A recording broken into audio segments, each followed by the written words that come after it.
Gracias a quienes están aquí, a quienes están aquí. Vamos a dar inicio a la segunda mesa con el segundo eje temático. En este caso es la mesa que se va a dedicar a hablar, a instalar temas y preguntas seguramente en torno a los nuevos formatos y dispositivos para enseñar en línea. Dispositivos tecnopedagógicos diseñados por el PEN de la Flaxo Argentina, el diseño de experiencias de aprendizaje, experiencias inmersas, recorridos transmedia, trayectos gamificados, cápsulas de microlearning, abordajes desde la diversidad del buen hacer en el campo de la educación, bienvenido Cristian, y el detrás de escena de estos desarrollos. Para hablar sobre estos temas, contamos con la presencia de Mónica Trech, es consultora en educación y nuevas tecnologías y trabaja en la coordinación del proyecto de educación y nuevas tecnologías PEN de la Flaxo Argentina desde su fundación. Ha trabajado en proyectos financiados por el Banco Interamericano de Desarrollo, la OEA, el Programa de las Naciones Unidas para el Desarrollo y el Banco Mundial. Es asesora de diversas instituciones y organismos de países de América Latina, como los Ministerios de Educación de Argentina, Chile y Colombia, el Instituto Internacional de Planeamiento de la Educación, UNESCO, la Organización Internacional de Migraciones, entre otras. También ha coordinado proyectos de educación en línea para diversas organizaciones en toda Latinoamérica, como el Convenio Andrés Bello y el Consejo Regional Ecuménico de Asesoría y Servicio. En Buenos Aires es asesora de varias empresas en temas de e-learning corporativo. Contamos también con la presencia de Corina Rogowski, licenciada en Ciencias de la Comunicación y especialista en Tecnología Educativa por la UBA, especialista en Educación y Nuevas Tecnologías por la Flaxo Argentina. Maestra de hebreo y educadora no formal, es maestranda en Tecnología Educativa en la UBA, está en un momento de espera para defender su tesis. Ya, punto caramelo. Ya, en breve. Bueno, me alegro mucho. En el PEN, Flaxo es docente de la carrera de especialización en Educación y Nuevas Tecnologías, miembro del equipo de investigación, docente y autora de cursos y experiencias formativas. Asesora a instituciones educativas en estos temas.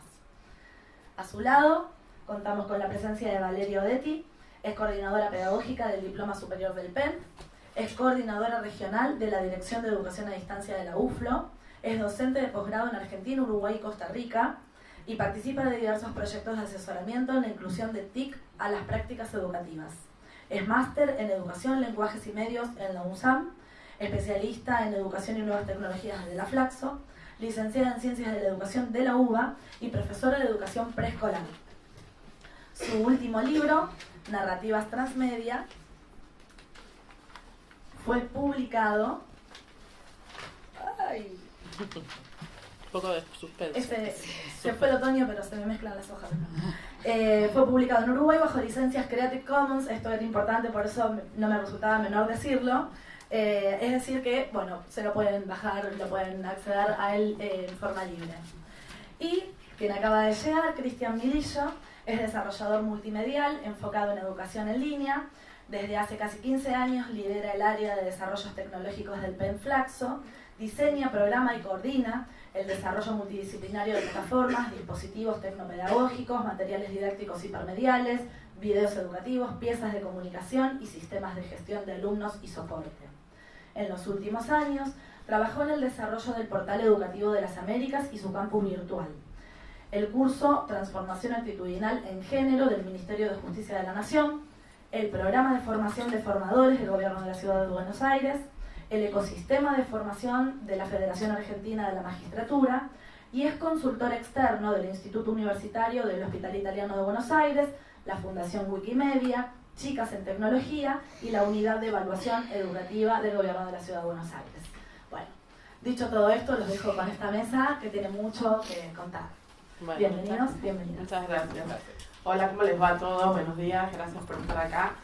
Bueno, cuando nos invitaron a estas jornadas, pensamos un poco en el equipo qué podíamos venir a contar.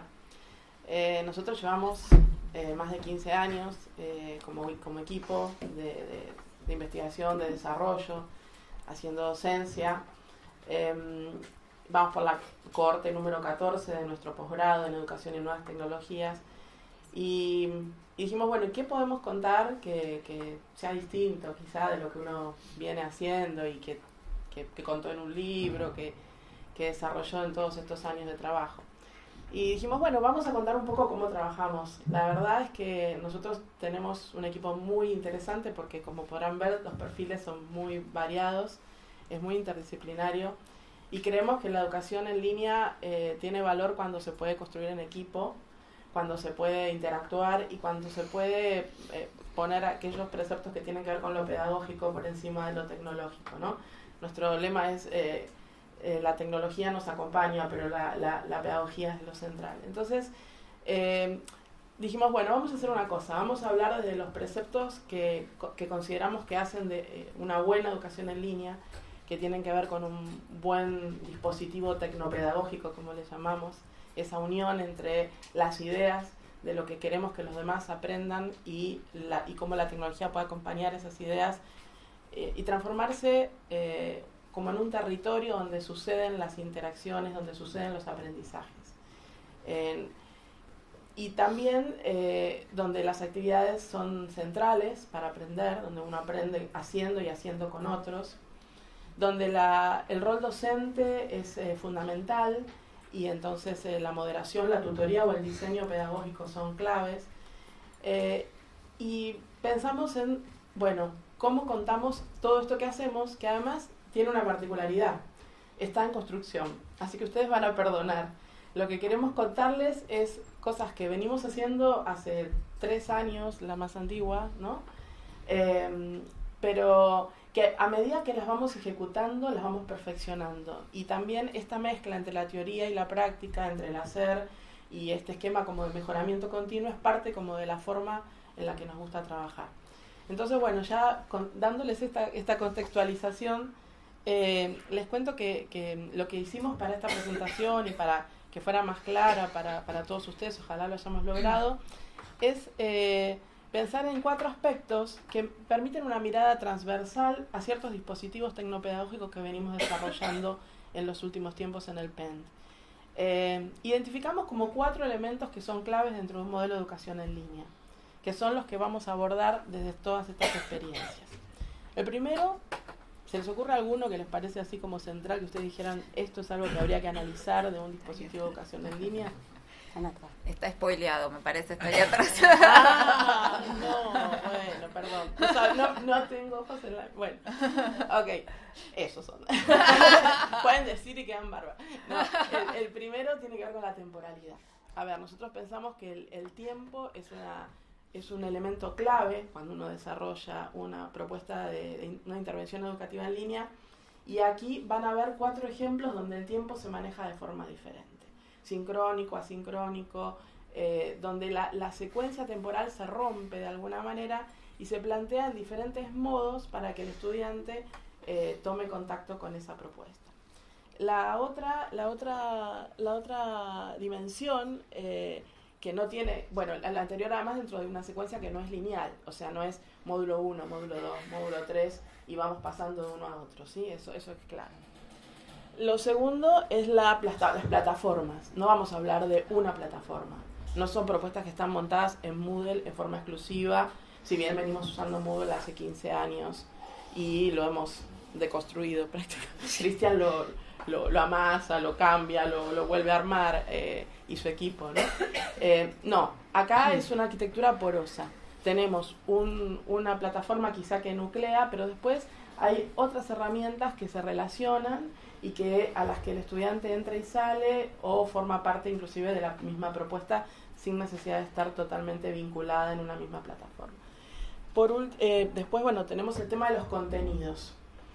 Esta separación entre contenido, actividad, no lo van a ver acá, o esperamos que no lo vean, ojalá que no lo vean, sino que de alguna manera el contenido forma parte de la misma propuesta, casi como un entorno de aprendizaje. Es decir, van a ver que el contenido está también modificado para mostrarse como parte de ese entorno. Y además el contenido de alguna manera dice mucho, por ejemplo, estamos hablando de una experiencia inmersiva, la forma de presentar ese contenido tiene que ser inmersiva.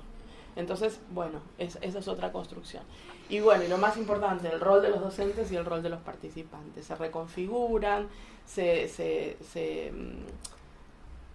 juegan como diferentes formas de ejecutar ese rol de docente y de participante.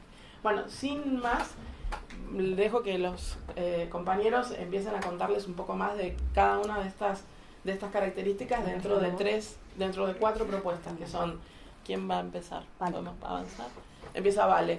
Vale va a hablar de una experiencia que hicimos para el posgrado, en particular para el primer año, para la diplomatura, que está alrededor de un módulo que se llama Enseñar y Aprender con Tecnologías, y que ha sido, bueno, una interesantísima propuesta que está corriendo en estos momentos.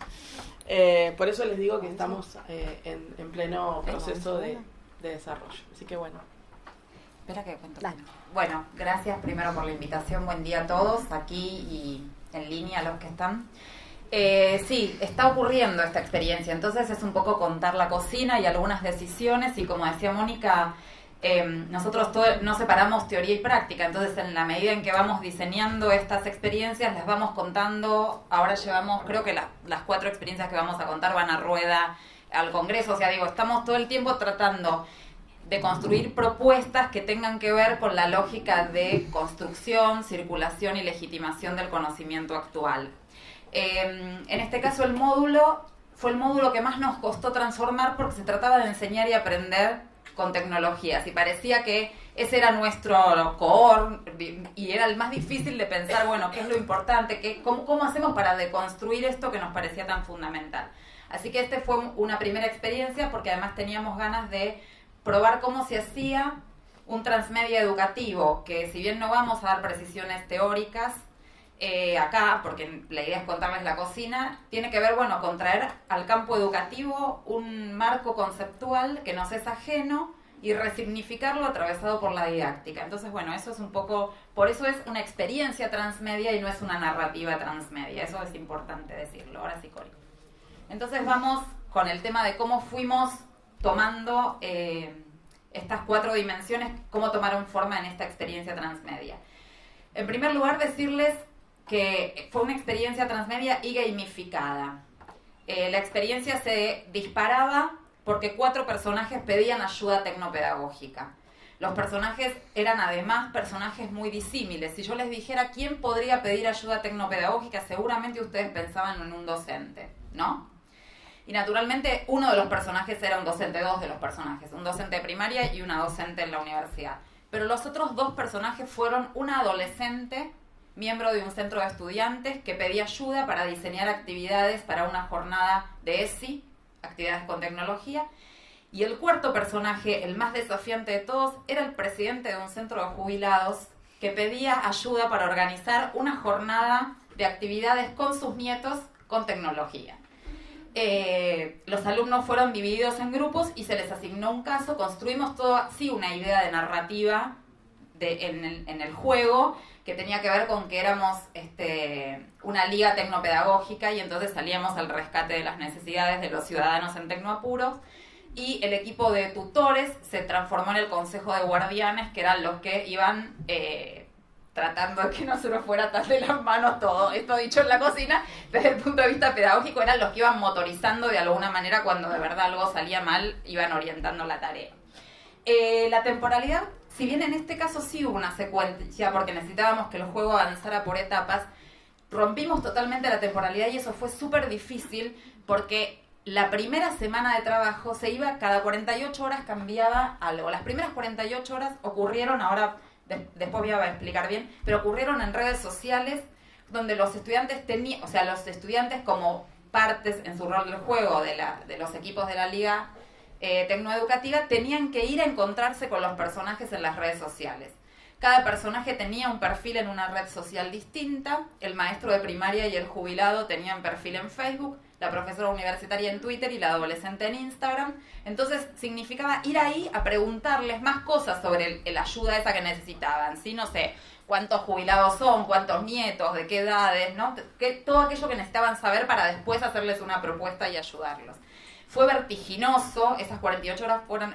los alumnos en un momento decían, queríamos más tiempo, y nosotros decíamos, para nosotros 48, porque los personajes finalmente éramos nosotros, atrás de cada perfil, ¿no? Hubo un sábado a la mañana en que me autopercibí Agustina, Jorge, Mariano y Julia, según íbamos cambiando las redes nosotros mismos. Entonces, bueno, esta temporalidad fue modificada. Ahora estamos en la etapa 3, estamos promediando la etapa 3, que es la etapa donde ya están volcando bien el diseño de la propuesta que le van a entregar a los personajes. Se los cuento brevemente, la etapa 1 eran 48 horas de interacción. Bueno, igual si pasase hay una captura. Ahí. La primera etapa, que duraba 48 horas, era interactuar con los personajes en las redes. Eso supuso también que algunos estudiantes tuvieron que crearse perfiles en las redes, entonces decirles, bueno, no importa, créenlos con un nombre de fantasía. Nos pasó, por ejemplo, que una estudiante a la que le tocó trabajar con el caso del adolescente nos escribió en privado diciendo que ella era docente de una escuela católica y entonces no podía hacer eso, entonces le dijimos, bueno, créate un perfil de fantasía que nadie te identifique para jugar y en 48 horas lo eliminás. Después de esas 48 horas tenían 3 días para postularle al personaje 2 ideas. Le entregaban al personaje, bueno, podés hacer esto o podés hacer esto, ¿sí? El personaje, en menos de 24 horas, al finalizar la etapa 1, elegía una de las 2 propuestas. Eso significaba que uno tenía la lista de todas las ideas y en verde tildado la que había elegido cada personaje. Que otra vez los personajes éramos los tutores en ese caso. Si bien hubo personas que le pusieron cara a los personajes, ahora les voy a mostrar, los que manejábamos eso éramos los tutores. La siguiente semana, que fue la siguiente etapa, que fue de una semana, era planificar eso, darle un poquito más de sentido, cómo lo haríamos, cómo sería brevemente esa secuencia, y dejarle preguntas al Consejo de Guardianes, cosas que no podían resolver y a ver cómo los ayudaba el Consejo de Guardianes. Otra vez, en menos de 24 horas, el Consejo de Guardianes contestaba eso, y ahora en la etapa 3 sí es el diseño concreto de todo, de manera tal que cuando finalice le van a entregar a Jorge, a Agustina, a Mariano y a Julia toda la secuencia completa de esa actividad con tecnología para ese contexto dado. Y la última semana, que va a ocurrir en Twitter, va a ser de cierre y va a ser entregarle a la comunidad qué aprendí sobre diseñar, a la comunidad, quiero decir, a la comunidad abierta, no solo a la nuestra, qué aprendí sobre diseñar con tecnología en esta experiencia. Las plataformas que usamos fueron el campus. En el campus, como dijo Mónica, Cris y su equipo lo tunearon todos, entonces uno entraba y se abrían cosas y era así muy interesante. Ahora creo que tengo alguna captura. Bueno, las redes, ven, Facebook, Instagram, Twitter, y la sala de reuniones era un foro donde cada equipo se podía comunicar entre sí y con su guardián asignado, digamos, del consejo, y documentos compartidos donde iban a trabajar en la estructura de la propuesta. Bueno, como les conté, en los contenidos estuvimos trabajando con casos. Si querés pasar la otra, porque así...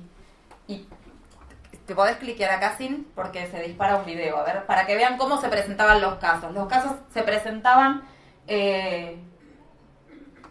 así, porque la idea era esto, que llega del celular como si fuera un WhatsApp.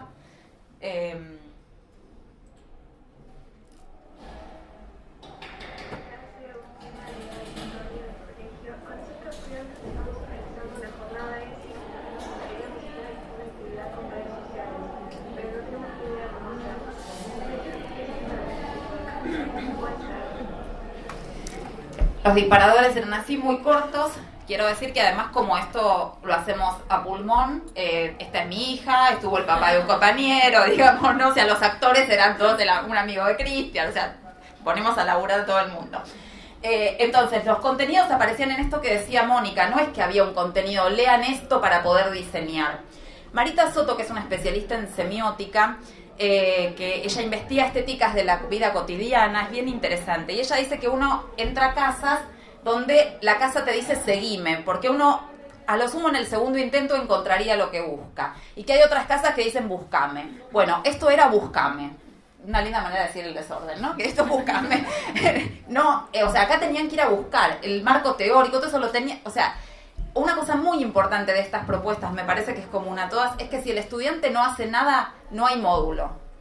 no hay nada. O sea, si los estudiantes hubieran decidido en masa no participar, no hay módulo, no hay nada que hacer, porque depende de que ellos vayan buscando, pidiendo ayuda, contactándose con nosotros, contactándose con los personajes. Entonces, había una serie de cuestiones.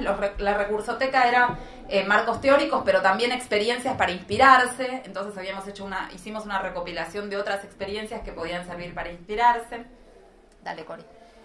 Y finalmente, me parece que acá es donde hay algo a construir todavía para nosotros, al menos en este caso, que tiene que ver con pensarnos, ya terminó, con pensarnos en el rol docente de mirar el seguimiento y dar asistencia pedagógica, y al mismo tiempo ser jugadores, y al mismo tiempo estar en un proceso que se está construyendo mientras lo vamos viviendo. En esas primeras 48 horas donde los alumnos interactuaban con los personajes, había un montón de cosas que nosotros no habíamos previsto y que iban pasando. Yo me acuerdo el día que empezaba la experiencia, que teníamos la reunión, siempre es un jueves, una de las tutoras dijo, esto se nos puede ir de las manos. Y sí, se nos puede ir, o sea, la verdad es que sí, es jugar sin red, ¿no? Y me parece que ahí hay algo que tenemos que ya comprometer a 2 de ellos a que escriban sobre qué significa ser docente en ese contexto, ¿no? Y entonces es todo el tiempo desafiarnos. Con Gisela Schwartzman, que es una de las coordinadoras generales del posgrado también, del equipo, siempre decimos, bueno, hasta ahora veníamos desafiando los formatos de los contenidos. Me parece que en las propuestas que estamos contando hoy desafiamos fuerte el rol docente, y ahí hay algo que tenemos todavía que seguir pensando y construyendo de cómo se hace. Creo que ahí sigue Cristian, nada más, gracias.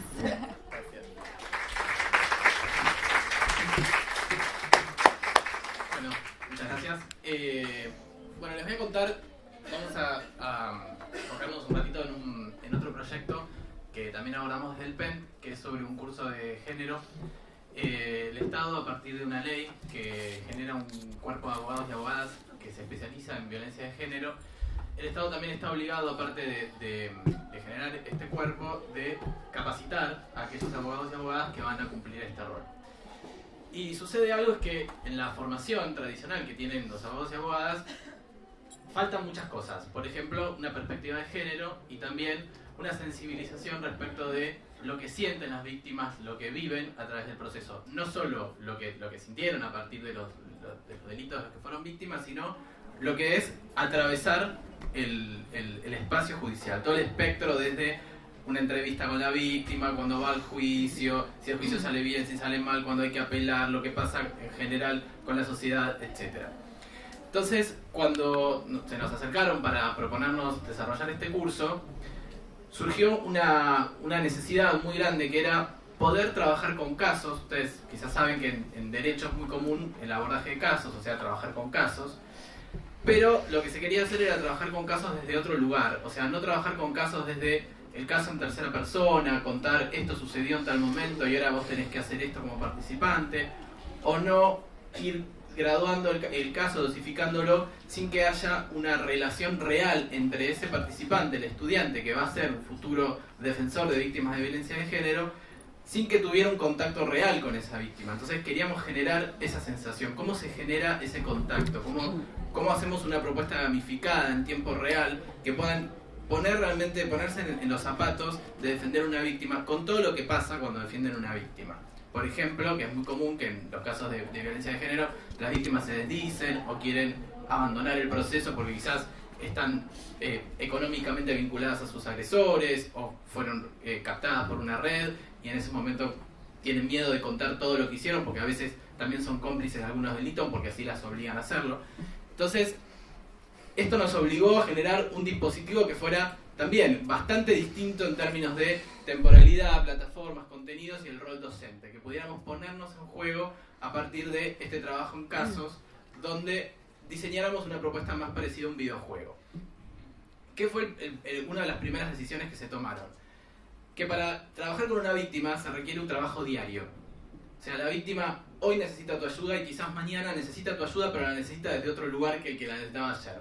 Entonces, lo que decidimos fue trabajar con 2 casos distintos. O sea, acá sí hay 2 módulos, un caso basado en un tipo de delito y otro caso basado en otro tipo de delito, pero que durante 4 semanas nos enfocáramos en un caso.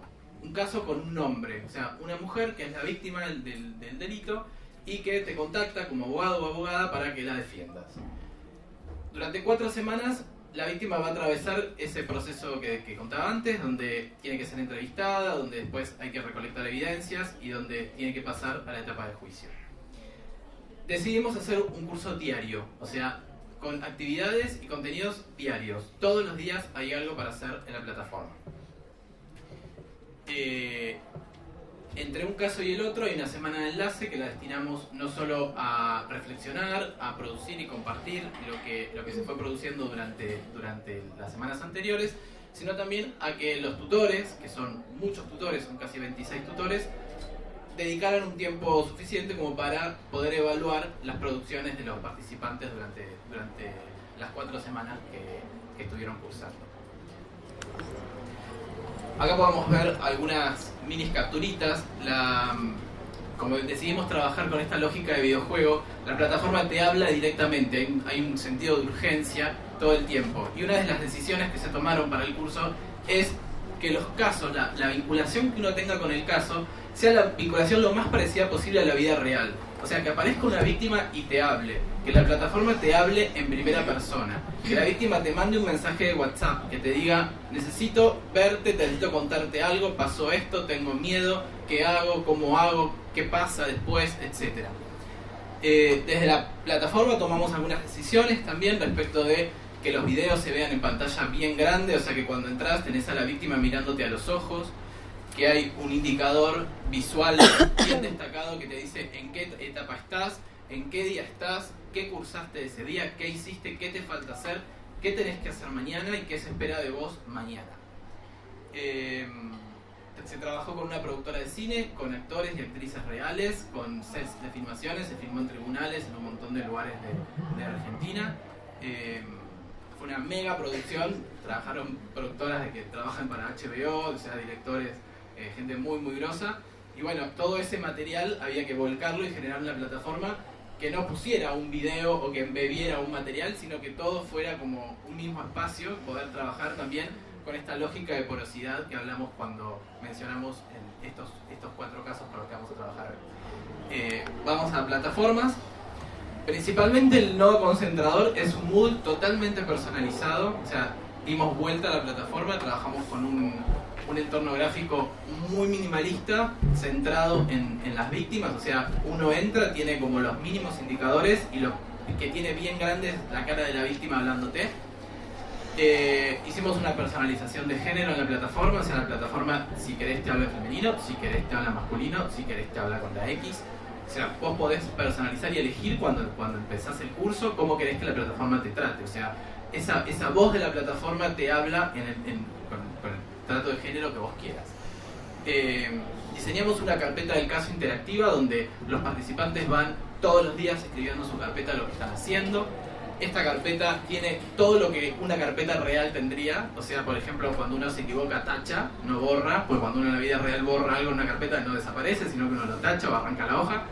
Y a medida que van pasando los días, esa carpeta va incrementando, va teniendo nuevas hojas con cuadros y con otros elementos. Un explorador de evidencias, una pizarra donde los participantes van eligiendo qué evidencias tienen, cómo las van a seleccionar. Ese era uno de los grandes problemas de la formación que tienen los abogados hoy en día, que no hay una formación profunda en lo que tiene que ver con las evidencias, en cómo se seleccionan las evidencias, cómo se argumenta en función de las evidencias. Hay un trabajo intensivo, ahí se me chanfleó un carácter. Hay un trabajo intensivo muy grande todos los días, entonces de alguna manera la plataforma tenía que poder evidenciar ese trabajo de todos los días sin que la plataforma se volviera un choclo o una sábana llena de materiales. Entonces diseñamos muchos elementos interactivos, como por ejemplo pop-ups, que uno al tocar sobre un texto ve todo el historial de ese texto, cómo cambió, cuando uno puede elegir si ve la carpeta consolidada sin las tachaduras ya toda limpia o ve todo el proceso anterior, casi como si fuera 3D. Y en términos de qué plataformas usamos, aparte de este Moodle concentrador, usamos Google Drive para poder hacer un seguimiento de los estudiantes con unas planillas interactivas. Usamos mucho el WhatsApp, con esto de la urgencia, de que la víctima te manda un mensaje, de que tenés que defender simulando el juicio, entonces te tenés que grabar y mandar el WhatsApp. Y Y usamos mucho el correo electrónico. ¿Por qué? Porque cuando analizamos el público vimos que muchos de estos abogados que iban a participar del curso trabajan en el ámbito judicial y usan mucho el correo electrónico.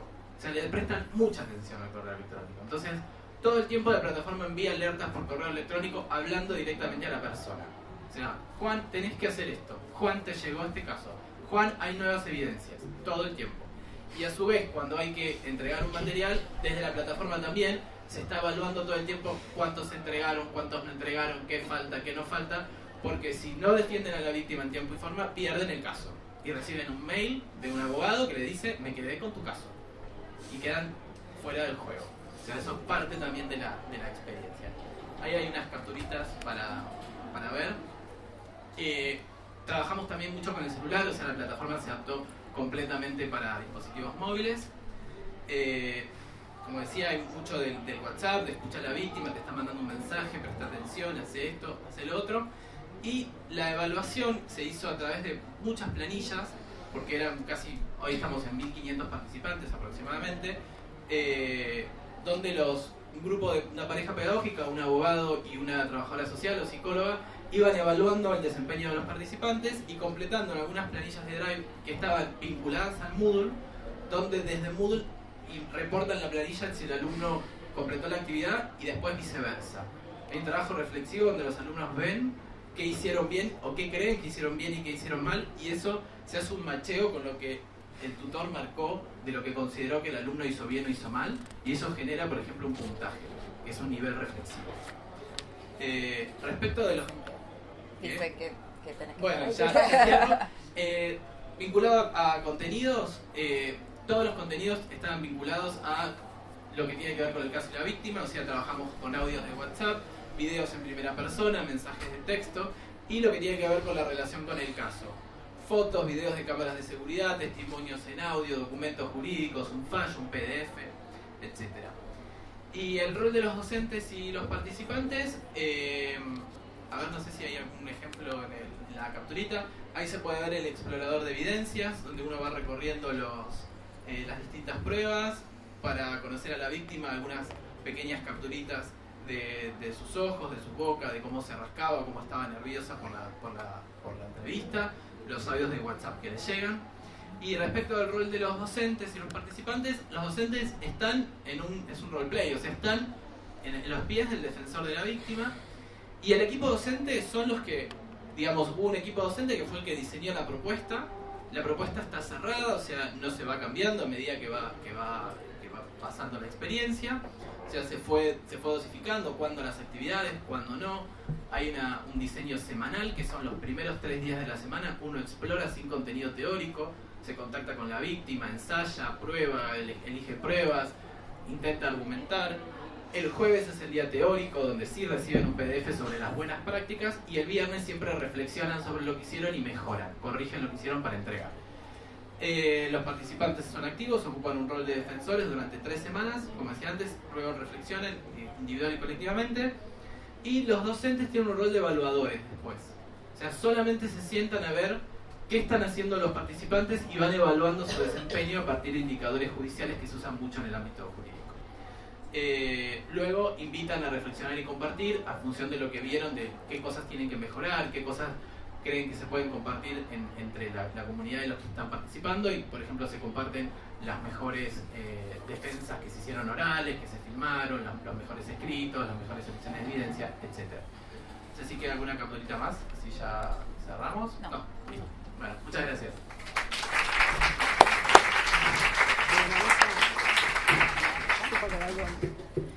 Bueno, pasamos a la tercera de las experiencias, les cuento. Acá está. Experiencia inmersiva en comunidades de práctica. Bueno, nosotros como equipo hace 7 años que tenemos una comunidad de práctica de graduados del PENT. Son egresados, no sé si todos saben, pero bueno, una comunidad de práctica es un grupo de personas que comparten una preocupación, un conjunto de problemas o un interés acerca de un tema y profundizan sus conocimientos y pericias en esta tarea a partir de la interacción continua. Y junto a Mónica estuvimos problematizando, investigando mucho sobre este tema y después de varios años se nos ocurrió esta posibilidad de armar una experiencia inmersiva que transmita parte de todos estos conocimientos y también vuelque parte de nuestros aprendizajes sobre la gestión de una comunidad de práctica como una práctica del aprendizaje a lo largo de toda la vida.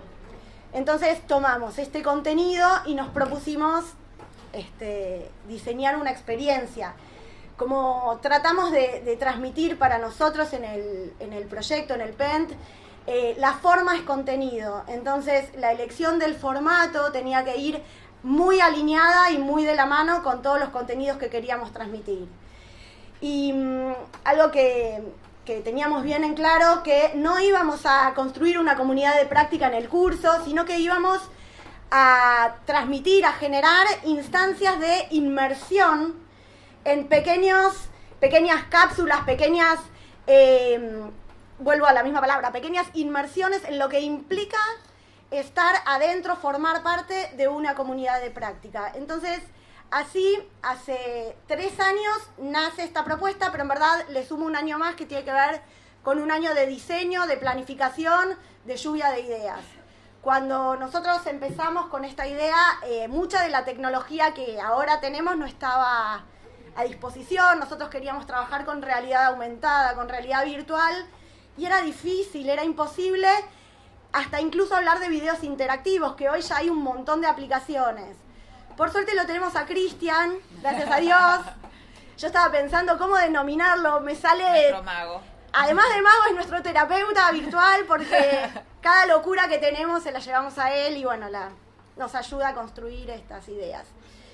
Y digamos, esta experiencia, la que les voy a contar un poco, me animo a decir que también es como la semilla del resto de las experiencias que fueron surgiendo, porque tiene el trabajo por casos, nosotros no filmamos con HBO, pero montamos sets de filmación acá en Flaxo, lo cual implicó también hacer determinadas inversiones en fierros, digamos, en cámaras. También tuvimos actores y actrices que vinieron, amigos, no importa, pero son actores y actrices, como decía Vale. Y bueno, armamos esta experiencia que nos invita a sumergirnos en lo que es el conocimiento, la gestión del conocimiento acerca de comunidades de práctica. Rompe con las estructuras, como todos los proyectos que estamos presentando, rompen las linealidades de un curso tradicional, por eso volvemos a esta denominación que no es arbitraria, sino que nosotros preferimos llamarla experiencia, ¿sí? Porque es una experiencia de aprendizaje, es una experiencia formativa. Esta experiencia tiene un formato particular, nosotros le decimos que es 1-3-1 porque tiene una semana de apertura donde estamos todos en el mismo lugar haciendo determinadas actividades, después tiene 3 semanas donde empiezan las inmersiones en los contenidos, en los formatos, y donde los recorridos empiezan a diversificarse y los participantes pueden elegir, ¿sí? Hablamos de formatos flexibles, pueden elegir a dónde ir. Para nuestra sorpresa, terminan todos eligiendo, queriendo hacer todo. Nosotros les proponemos hacer 2 de 3. Si tenemos 3 roles, 3 recorridos, la obligatoriedad es de recorrer 2, terminan haciendo los 3. Y por último, tenemos una semana de cierre donde reconstruimos los aprendizajes y la experiencia. Algo interesante es que las semanas y las propuestas se van develando progresivamente. Bueno, este es hablando de, esto ya articula un poco lo que tiene que ver con la temporalidad. Es importante mostrar que este es nuestro escritorio de trabajo. Acá no hay una línea de tiempo, sino que en verdad este escritorio aparece en blanco y negro cuando ellos lo reciben. En este momento estamos preparando la cursada nueva, entonces no lo tenemos en blanco y negro, lo tenemos ya en colores. Ya lo vamos a tener en blanco y negro. Y se van poniendo en colores, por ejemplo, al iniciar la experiencia tenemos en color solamente la semana de presentación. Todo esto está en blanco y negro. Y cuando pasamos a la semana empiezan las inmersiones, se colorean los 3 roles que son los 3 personajes que son nuestra puerta de entrada a los contenidos.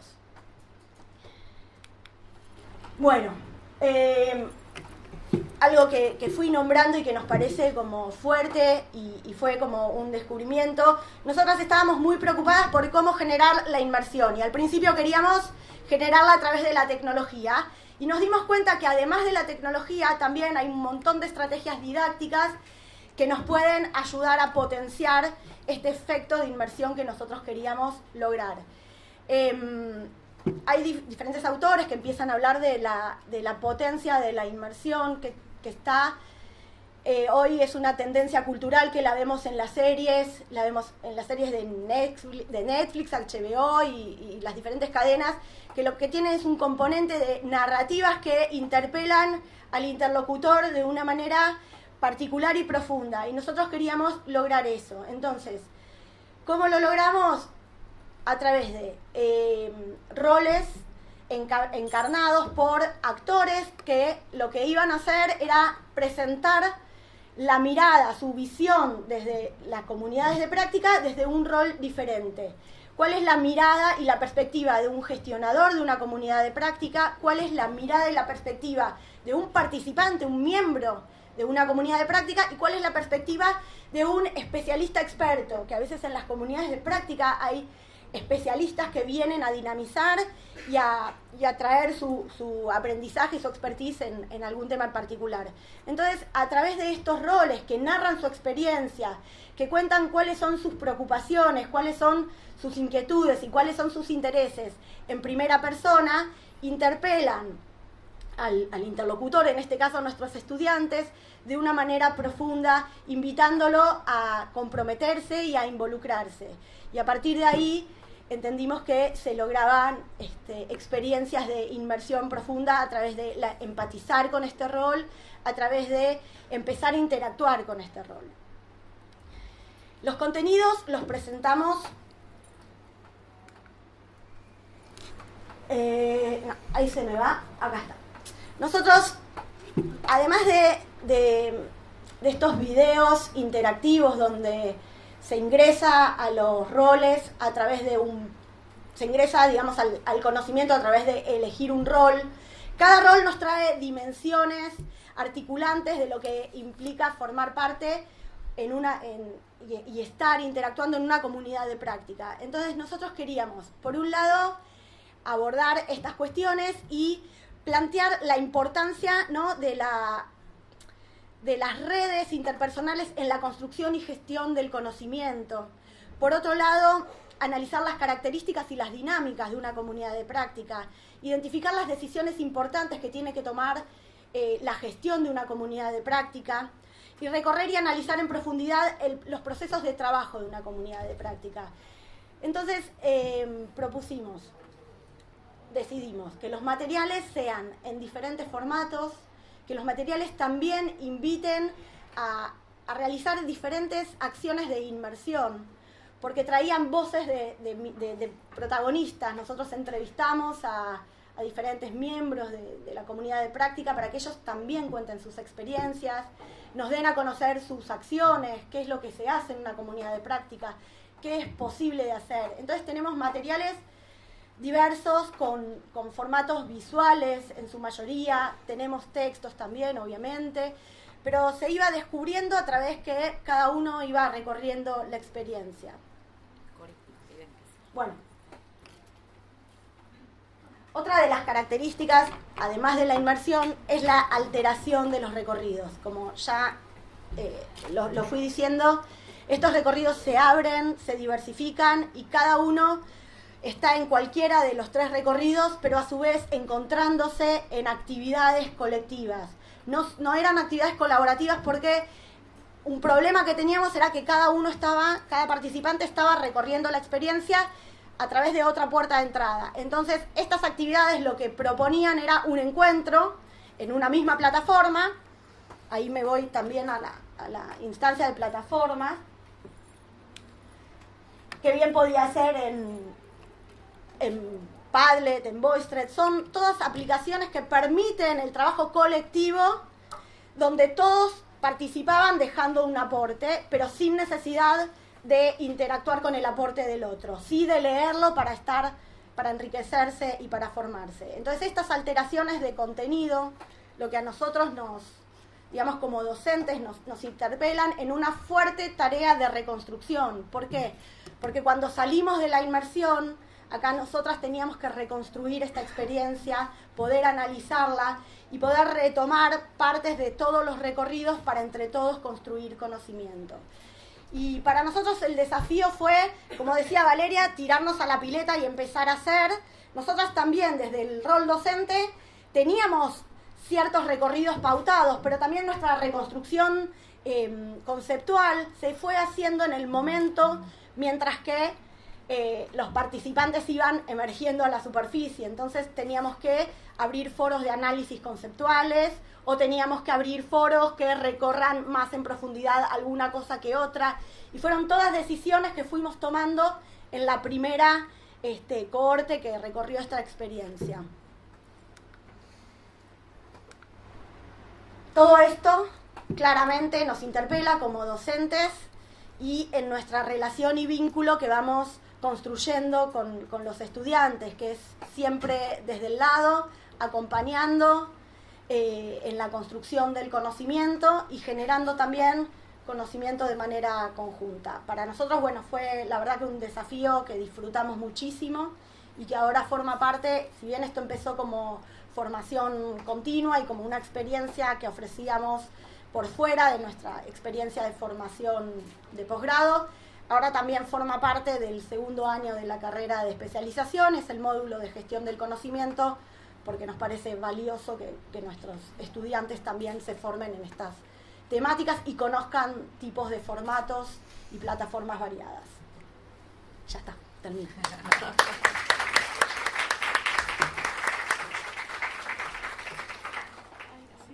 Qué lindo. Divino. Bueno, perdón. Bueno, y esta es la última experiencia que les vamos a contar. Es un poco... ¿Hablo acá mejor, no? Sí. Es un poco distinta a las anteriores en cuanto a que esta está más orientada a trayectos informales de aprendizaje y tiene que ver con un trabajo que hemos hecho alrededor de las necesidades, en particular del ámbito corporativo, donde las necesidades de formación tienen mucho que ver con un aprendizaje que tiene que darse a veces en la misma empresa, que requiere de tiempos muy cortos, que requiere de que las personas puedan entrenarse en una habilidad específica y que ese entrenamiento sea muy, muy aplicado, pueda empezarse y terminarse cuando la persona lo necesite, porque se tiene que ir a una reunión, porque entonces buscamos como la forma de dar respuesta a algunas de estas cuestiones que veíamos necesarias en este enfoque como de aprendizaje a lo largo de la vida, que cada vez se va a dar más esta necesidad de seguir formándonos y en ciertas habilidades específicas, no solamente desde lo formal, ¿verdad? Entonces empezamos a ahondar en cuestiones que tenían que ver, porque además muchas veces en la interacción con las personas con las que a veces interactuamos como equipo, se daba este requerimiento de, bueno, sí, ustedes tienen un modelo con una tutoría muy dedicada, pero nosotros necesitamos algo masivo, tenemos unos costos que hay que manejar, necesitamos algo que sea muy específico, no queremos tutores. Entonces uno dice, bueno, pero a ver, mis pilares sobre los cuales yo baso una buena propuesta de educación en línea se me están cayendo. Entonces empezamos como a pensar, bueno, pero tiene que haber alguna forma, no puede ser que esto no se pueda resolver.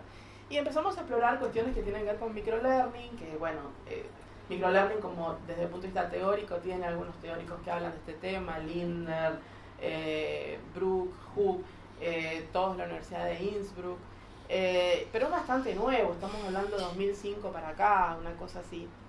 Y donde se plantea que en el aprendizaje de un adulto, en un aprendizaje, porque yo diría que esto está contextualizado en una necesidad específica, ¿no? En esta cosa de la actualización profesional, de la necesidad del aprendizaje justo a tiempo, en la necesidad de que el adulto de una manera activa tome de aquello que le estamos mostrando para que aprenda aquello que necesite y lo pueda poner en práctica en ese momento. Y dentro de un contexto más amplio, que yo lo relaciono un poco con el tema del PLE, del entorno personal de aprendizaje, porque se supone que además la persona va a tomar ese conocimiento y va a tener un par, va a tener alguien con quien ir a conversar y con quien ir a validar eso que está aprendiendo, ¿no? Ya sea un jefe, un colega, es como un ecosistema, no es que solamente aprende con esto, ¿ok? Digo todo esto porque si no, parecería que esto sirve para cualquier cosa y no creemos en eso. Pero sí creemos que si uno va a desarrollar cápsulas de aprendizaje, es muy importante que no sea un delivery de contenidos en pequeñas dosis, ¿no? No son piecitas de cosas sueltas, sino que tiene que haber detrás un diseño que integra estas experiencias, y a partir de eso entonces trabajamos un poco las 4 dimensiones de las que vamos a hablar hoy, que les cuento ahora brevemente, así no se me olvidan. A ver, desde la temporalidad acá claramente, la temporalidad es totalmente diferente, porque estamos pensando en cosas que están disponibles todo el tiempo, que la gente viene y las toma cuando necesita, que las puede dejar de ver o de trabajar cuando quiere y retomarlas cuando quiere, que las puede recorrer N veces. O sea, ahí había todo un reto de diseño importante. Piensen que además cada uno de estos módulos de aprendizaje, por decirlo de alguna manera, está compuesto de capsulitas que en total no pueden llevar más de media hora, bueno, con cierta flexibilidad.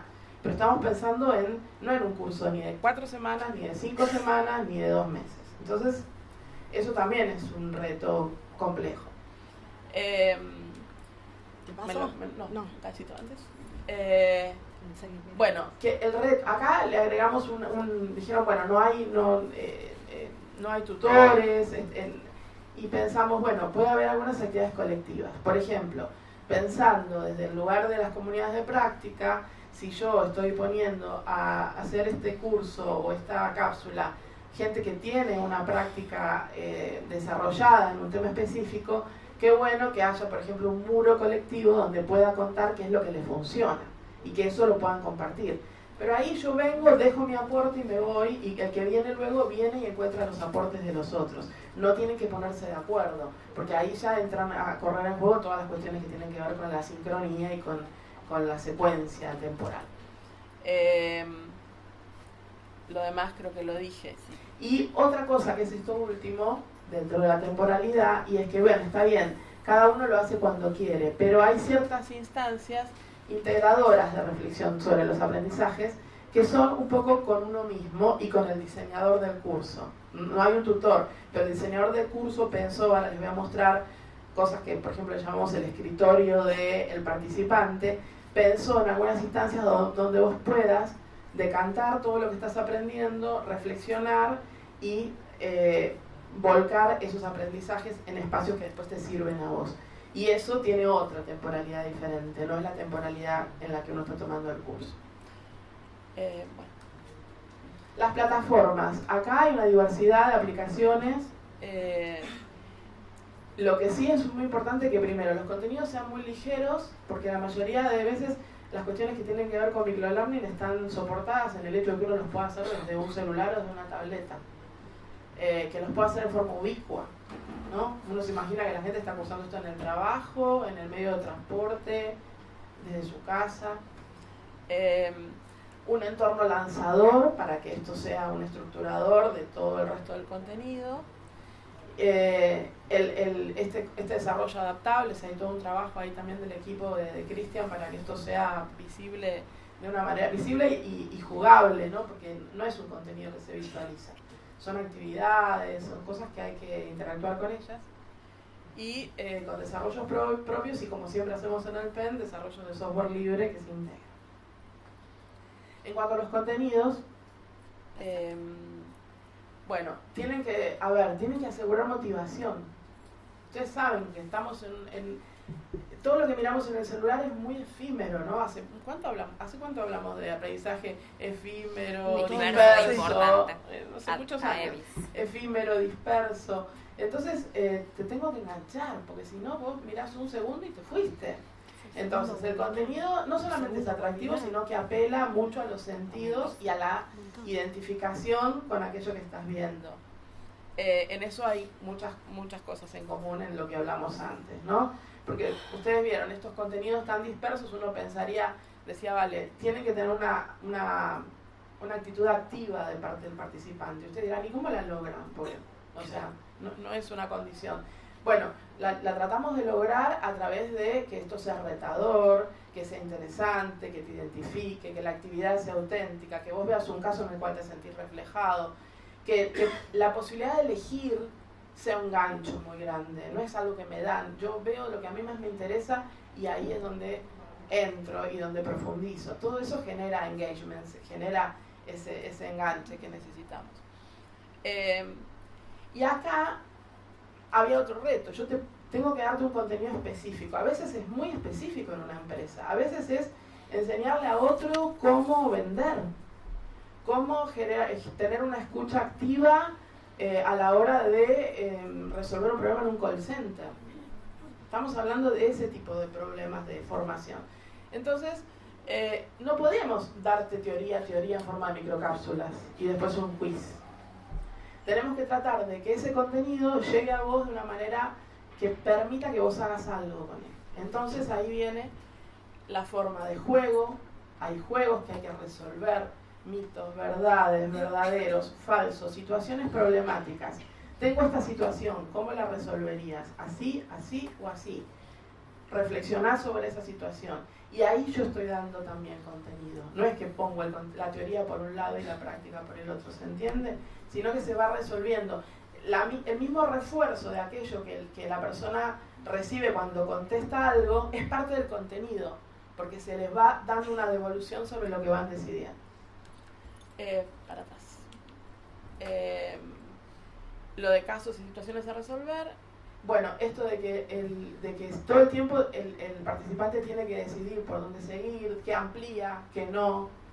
Hay una actitud activa ahí con el contenido. También puede elegir dónde iniciar recorridos. Por ejemplo, eso es otra cosa que nos inventamos para generar este engagement. Decir, bueno, lo querés hacer desde este rol, desde otro rol. Y esto que es muy interesante, a mí me parece muy interesante, que es la posibilidad de que cuando resolves un reto tengas un premio, pero no en el sentido gamificado, sino en el sentido de que es un material que te sirve para que te guardes y lo puedas usar cuando lo necesites. Por eso digo just in time. Entonces, una planificación, algo que podés usar para rellenar en otro momento cuando estés in situ en el lugar de trabajo, etc. ¿Cómo estamos de tiempo? ¿Bien? Tenemos. Okay. Sí. Más claro. Bueno, y entonces el último ítem de acá tiene que ver con cómo son este tipo de propuestas. Son masivas, porque una vez que vos las desarrollás, pueden ejecutarse con la cantidad de personas que quieras. No hay ni tutor ni moderador en el momento de la formación, pero yo acá quiero hacer una salvedad. Claramente hay docentes, tutores, moderadores y un equipo pensando que ese diseño sea lo más efectivo y que tenga como la secuencia didáctica más adecuada. Y en ese sentido hay mucho trabajo pedagógico a la hora de pensarlo, ¿no?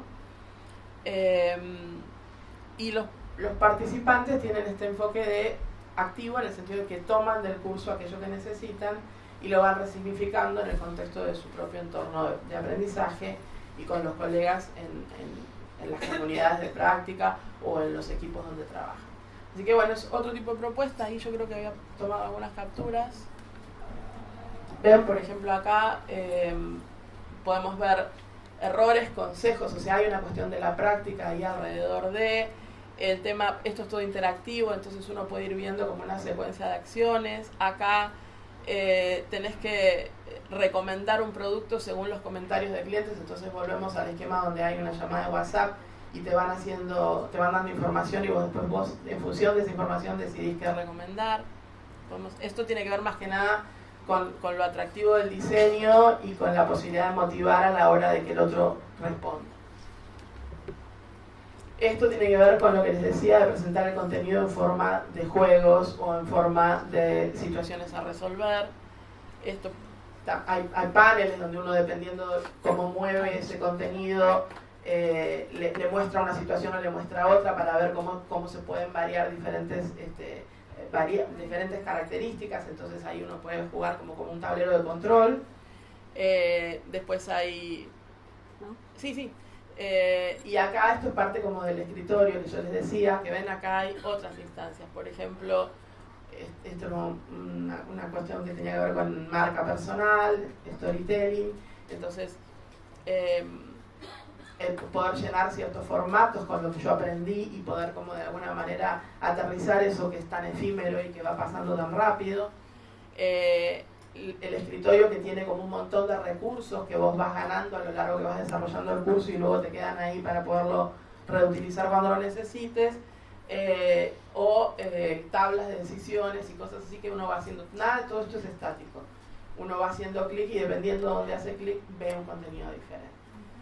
Bueno, es otra propuesta, no es para todos, no es la panacea, pero es encontrarle la vuelta a cualquier reto donde a uno le plantean la necesidad de hacer un desarrollo tecnopedagógico en educación en línea, donde lo importante es que la persona pueda aprender realmente, ese es el objetivo final. Bueno, no sé.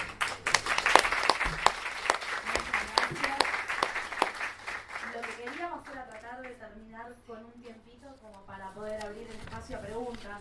A veces uno se queda con un montón de preguntas por hacer y no siempre las mesas terminan con posibilidad de dejarse un tiempito.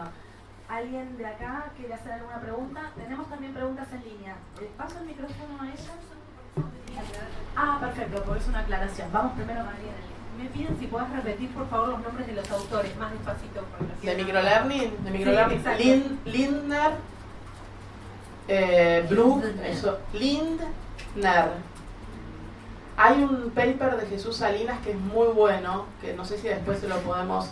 Si no, bueno, en las redes lo podemos poner Moni, si no, en el PENT, en las publicaciones, hay un artículo escrito por Mónica Trech y Eugenia Bosch que recupera... pero recupera ahí, están bien citados ahí están los autores, pero es más de difusión. Este documento yo les digo es un paper interesante. Sí, y el otro, ¿cuál les dije? Lindner, Hug también, H-U-G. Y Bruck también, la Universidad de Innsbruck. En realidad hay tanto camino por recorrer en este ítem, es muy desafiante y muy interesante. Pero bueno, pues estamos en contacto también porque nosotros estamos construyendo, así que podemos compartir los hallazgos.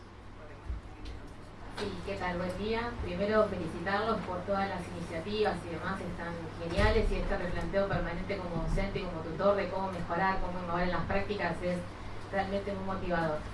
Tengo varias preguntas, pero bueno, de última vamos por una, que la que por ahí, porque ayer estuve en el panel para la parte de accesibilidad, y si han pensado y han tenido experiencia respecto a personas con algún tipo de discapacidad y demás, y cómo las han enfrentado en estas distintas situaciones que plantean.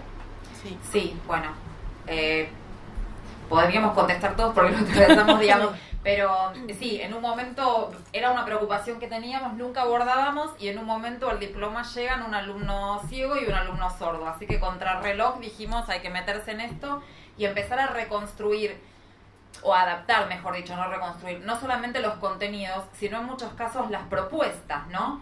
Lo cual nos llevó incluso en un momento a que los alumnos en el segundo año hicieron una infografía. Bueno, ¿cómo hace una infografía sonora un ciego, ¿no? O sea, a reconsiderar eso, otras posibilidades de construcción del conocimiento de acuerdo a cada uno. Así que sí, en general lo que trabajamos es una accesibilidad que tiene que ver con que los videos estén subtitulados, todas las cuestiones de contraste en colores, digamos, de nombrar a las cosas de tal manera que los lectores de pantalla puedan interpretarlas. Ustedes saben que hay un problema ahí con la X o con el arroba, porque los lectores de pantalla no los reconocen, entonces no los reconocen como palabra. Por eso, en general, bueno, la E es un poco más aceptada como lenguaje accesible, inclusivo, más que el arroba o la X. Pero sí, tratamos de que todo eso tenga... es un desafío también, porque nos obliga a nosotros a repensar un montón de cosas. Hicimos, incluso al principio con Cristian, nos instalamos el lector de pantallas para tener la experiencia nosotros, bueno, de cómo percibe el otro, para empezar a imaginarnos cómo reconstruíamos nosotros nuestras propuestas. Es bien interesante, pero también, como dice Mónica, ahí hay un camino muy largo a recorrer respecto de la accesibilidad. No, y estas experiencias que, bueno, hay algunas que son menos experimentales porque ya, como en el caso del GECO, lleva 3-4 años de implementación y demás, pero en general también es como un desarrollo en capas, ¿no? O sea, primero por ahí pensamos el diseño tecnopedagógico, vamos desarrollando todo y luego vamos viendo todas estas cuestiones. Pero ya pasaron por el posgrado personas con discapacidad y lo terminaron. Tenemos acá también otra pregunta de Carolina Cataño, que está viéndonos en línea. Dice, acerca de la educación a distancia, ¿qué experiencias de formación docente inicial a distancia hay en nuestro país? Y si las hay, ¿cómo están funcionando? Hay un montón. Claro. ¿Querés vos? ¿Sí? Bueno, no sé, no. A ver, hay un montón de experiencias, digamos. La verdad es que es un ámbito que se ha ampliado y desarrollado mucho, de todo tipo. Y hay un montón de actores diseñando experiencias. Digo, las universidades, pero también los sindicatos, pero también el Estado. O sea, la verdad es que es amplísimo. Hoy me parece que la educación a distancia está en un hito muy importante en la Argentina porque en los últimos 2 años se empezó a exigir la acreditación de los sistemas de educación a distancia de cada universidad para cumplir con determinados parámetros. Algunas universidades ya los hemos obtenido y eso significa, bueno, nada, empezar a tomarse en serio también la capacitación a los docentes en el nivel universitario, que era algo que no estaba existiendo antes. Así que la verdad es que no podría nombrar una propuesta. Es enorme, inmensa la variedad de estilos, de puntos de vista desde los que se abordan estas propuestas. Sí, totalmente. Un par de preguntas más tenemos acá en línea. Algunas están relacionadas. Bueno, sí.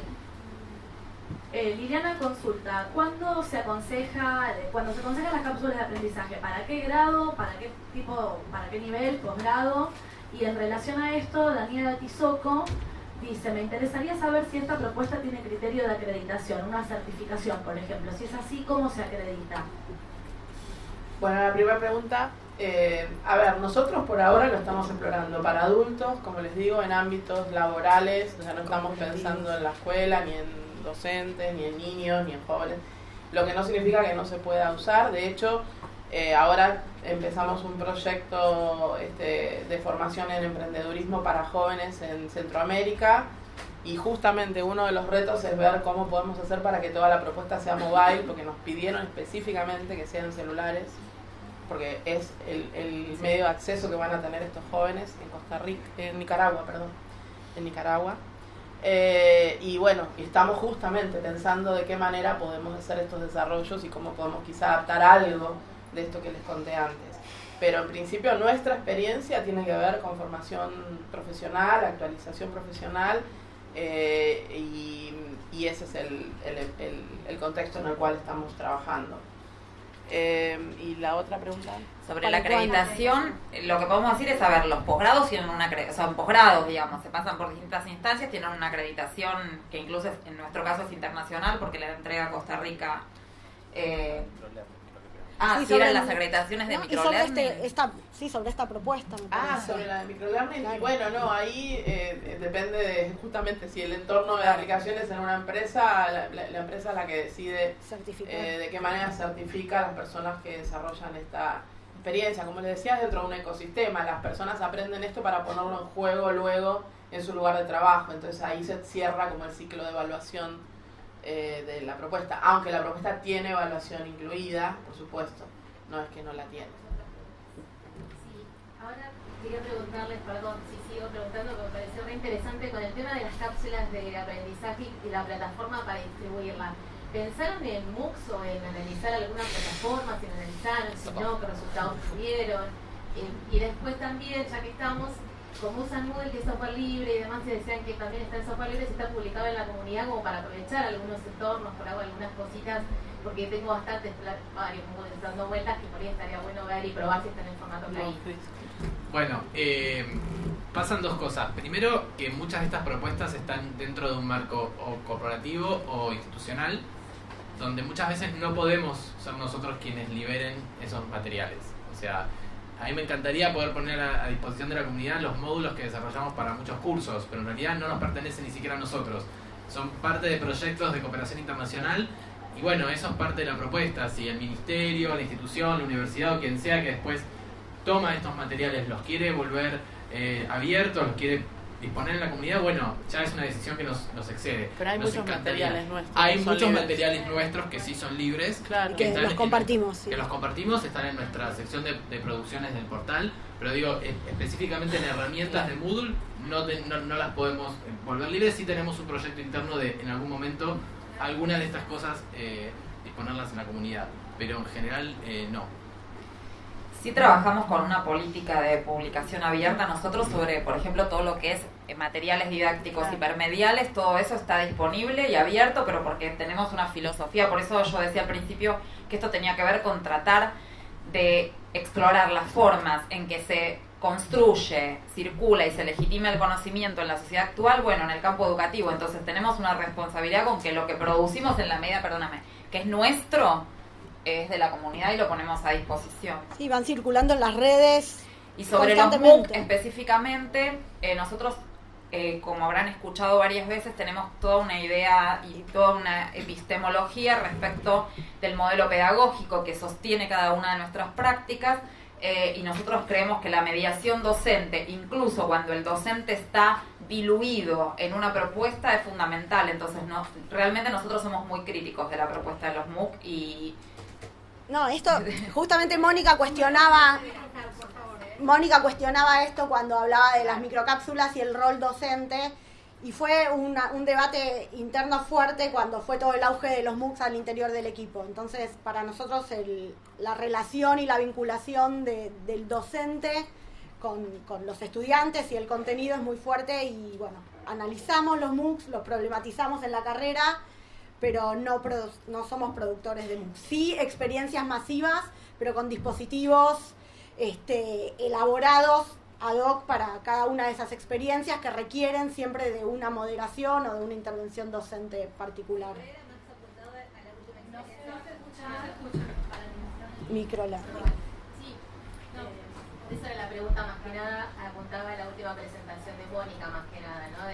Que estaba la generación de cápsulas y demás, que estaban haciendo la experiencia, entonces era más que nada... Sí, pero por eso yo aclaraba que le dimos la vuelta al tema de la temporalidad, al tema de que la cápsula fuera específica para una destreza, porque no haríamos un curso de algo que lleve una cantidad X de tiempo y demás con ese formato. Nos parece que una de las cosas más importantes para nosotros en el PEN es el desarrollo de un modelo de moderación y tutoría que además venimos trabajando hace muchísimos años, que es desde el lado, que tiene un montón de teoría atrás, de un montón de teoría y práctica, porque lo hemos probado en muchas cohortes, y en ese sentido entendemos esta tensión entre lo masivo, entre lo económicamente viable, pero no es una línea en la que nos pondríamos a desarrollar capacitaciones. ¿Se entiende lo que queremos decir? Es un poco por ahí. Tenemos una última pregunta y ya cerramos. Bueno, quiero agradecerles por supuesto, primero con eso, creo que fue maravilloso, me encantó. Gracias. Por otro lado, quería preguntarles respecto al trabajo de esta gamificación, respecto a vinculado a las víctimas de violencia de género, si ustedes, la percepción de ustedes de los protagonistas, de jugadores, integrantes del curso, participantes, ¿qué pasó con ellos?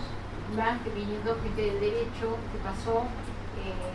¿Qué percibieron ustedes? Y si esto ustedes tienen idea de verlo en un mediano plazo, largo plazo, ¿qué pasó después con estos cursos o no? Y más que nada, ¿qué percibieron de estos protagonistas de este importante curso que se dio, ¿no? Bueno, nos sorprendió bastante lo que pasó. Si bien sabíamos que la gente se iba a enganchar y que, digamos, todo el curso tiene un diseño dramatúrgico también. O sea, aparte del diseño didáctico hay una dramaturgia, porque todos los días pasa algo y todos los días te sorprendes de lo que vos mismo hiciste. Entonces, por ejemplo, el trabajo con el prejuicio. Hay una semana donde se trabaja mucho con el prejuicio, donde uno se sienta con la víctima y cree cosas, supone cosas, entonces le pregunta algo y no se da cuenta que eso que le va a preguntar en realidad la está revictimizando por lo que le va a preguntar. Entonces, todo el tiempo está este juego, ¿no? Esta cosa dramatúrgica de hoy la víctima se sintió mal porque descubrió que su pareja en realidad no era su pareja, lo engañaba, entonces la secuestró, bueno, etcétera. Entonces, bueno, sabíamos que los participantes se iban a sensibilizar, que se iban a emocionar, que los iba a atravesar la experiencia, pero lo que no sabíamos es que a mucha gente realmente se iba a meter tanto en el juego, que realmente se iba a creer que la víctima realmente le iba a llamar, que la víctima estaba ahí, que era una verdadera víctima. Entonces, de hecho tenemos un mural, lo tenemos en la oficina pegado con los mensajes que nos manda la gente cuando, no sé, la víctima no lo llamó al WhatsApp, dice me quedé esperando, llamé el teléfono, llamé a la vecina, estoy llamando a todo el mundo, nadie me atiende, tal abogado me sacó la causa, no puede ser, ensuciaron todo, yo me quedé esperando. Bueno, entonces tenemos un mural pegado de toda la gente que nos escribe al soporte reclamando porque, bueno, quedó fuera la parte del juego o hay algo que no termina de entender, y muchos se creen el juego de verdad, o sea, pero se lo creen tanto que realmente quedan muy sensibilizados por la experiencia.